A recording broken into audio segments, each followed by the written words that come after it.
A good time. I don't want to poop your enthusiasm, but I want to tell you something that's really been bothering me.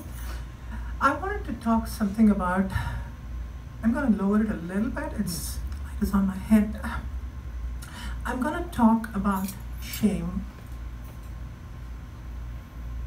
Shame makes us uncomfortable. Shame makes us insignificant. Shame makes us feel like we are invalid. We want to take the shame, put it in a box, put it in a closet, never want to take it out again. When I was 5 years old, I knew I was different. I wore my mom's sari, I covered my head with my mom's sari, and like one of these, and I pretended to be a girl. My mom looked at the social constructs of the colonial British government that was absolutely binary. And she told me that you can't pretend to be a boy. Sorry, you can't pretend to be a girl because you're a boy. And I went back into the closet, and at that time, I didn't know that pretending to be a girl was a shame. And that was almost like a big no-no in our family. So I hid my femininity, I suppressed it, and I learned to survive. You know, this is the time when my anatomy was not doing justice to my gender. It was so weird. I took the shame and I put it in the closet. I never wanted to take it out. I had a really, really tough childhood. I was trying to be extra manly because I didn't want to get bullied at school. When I was 13 years old, I wanted to go out. I wanted to just go out and feel the fresh air as Celia. And this is the time I wore a long skirt, a t-shirt and a headscarf, and I stepped out. I kept walking. I came to this construction site. There was a security guard who caught hold of me and he said, "What are you doing here?" He looked at me and asked me that, "Oh, you look so different. Oh my God, you're a boy. You're a hijra boy." And I was like, oh my God, he found out. What am I going to do? And he started calling his friends, almost 7 to 8 people. They stood around me. They pointed their fingers at me, used the most derogatory, demeaning words, and they kept making fun of me. I didn't know what to do. At that point, I thought, even if I go through shame, I will not let my family go through this. I would rather just absorb the shame, but not let it go to my parents. And I was standing there just humiliated, and I didn't know what to do. And at the time, I asked a very crazy question to one of the person who was making fun of me. I looked at him and said, "Can you give me the directions to the vegetable market?" So random. And that guy was absolutely confused. He was like, "Oh, okay, if you go like this, you can go." He started talking to me about it, and everyone was like completely dismantled in their own ways, and I thanked them and I walked away. Well, it doesn't happen all the time. But when I came back home, I was so scared. I knew that a world like this I cannot survive. So I just felt that I didn't want to live. I was afraid to live. At the same time, I was afraid to die. When kids like me at 13, they have ambitions in life. They want to be a doctor, engineer, whatever we talk about here. I wanted to be visible and be accepted. It was hard for me to just survive, but I just held on. I took the shame, put it back in my closet. It was time for my arranged marriage. I met this beautiful girl that my parents had arranged. We were sitting at the beach and she asked me this question.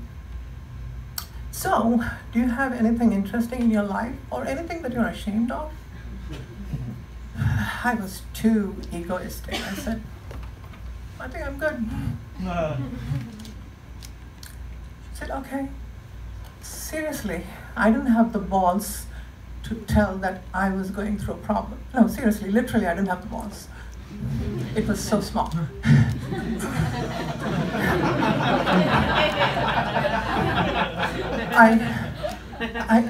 I was just trying to I was trying to impress her. It didn't work. 5 years after our wedding, in our marriage, I was going through a lot of gender dysphoria, and that's the time I was living in Florida. I don't know, maybe Florida. But I was going through a lot of gender dysphoria, and I told my wife about, what I'm going through. And she said, let's talk to a counselor. So I spoke to a counselor in Florida. The person who I spoke to was a gay counselor, so he told me that I was a confused gay. And I spoke to another counselor in Arizona. She told me that I need to change my sex, and I'll be more happier. And I was looking at all this, and I'm a biologist. And I looked at all these people, and I thought, you know what? I'm just going to do what I want to do, what's best for my life. So I started reading about my life. I started reading about people like me. I came to California, and this place made a big difference. I met a lot of people who are going through shame, like me. Leave alone the Indian community. You can't find transgender folks in the Indian community. They don't come out. So it was hard for me to actually come out. And I started talking about my life. In fact, it came in some newspaper in Simi Valley. I had a lot of haters though. Trans people of color get killed very often. Just 14 of them died this year. There's a lot of hatred going on. I'm really afraid to step out every day. If people know that I'm a transgender person, I sometimes don't even know what they're thinking behind and what they want to do to me. I started learning about a lot of things that was going on, and I wanted to ask my mom. So I went to India to talk to my mom, and during the time she had cancer. She passed away. I didn't want to talk to my dad because my dad was dealing with a lot of medical conditions. I didn't know what was going on in my life, and I wanted to make a change. My dad passed away. After the funeral, I met a friend of mine in India. She's an activist. Her name is Kalki Subramaniam.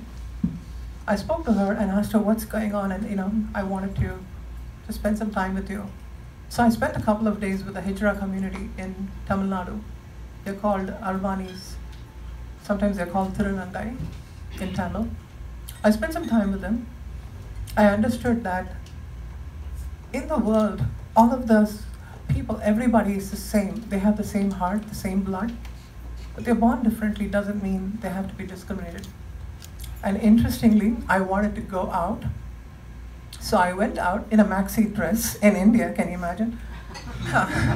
So I was walking through the street, and again, people were starting to use demeaning names, and they started name calling.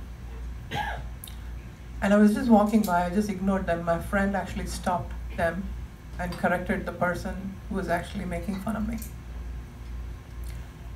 I learned that there is a lot of things that I can do. In the last days of my stay in India, I was in this beautiful resort. I was sipping chai, watching Bay of Bengal, the beautiful ocean. And while I was having chai, this waiter came up to me and said, "Ma'am, you look a little different." He said that in Hindi. And I said, "Yep, I'm a Hijra." And he stepped back and said, "No, you are not a Hijra. Hijras are really those people who beg for money, they dance in the weddings. You are educated and you're from US. You're not a Hijra." And at that time I told him that I did not have the guts to come out to my parents. And if I had come out, I'd have probably been like them. And they all did. And that's why they are where they are today. They had the courage that I didn't have, because I locked this person in the closet. It was really hard for me and started learning a lot. The day I was born in my mother's womb was the day of my day of visibility. It's called the Trans Day of Visibility. We celebrate that. Not on that particular day, but the day you were born. Every day is a Trans Day of Visibility. I'm proud to be an American ninja. Just like the ninjas they say, right? I'm proud to be an American Hijra. And every time I look at the closet, I knew that I couldn't find that person in the closet, because that person is actually standing right here in front of you. And I'm not ashamed of who I am, and I'm proud of who I am. Thank you so much.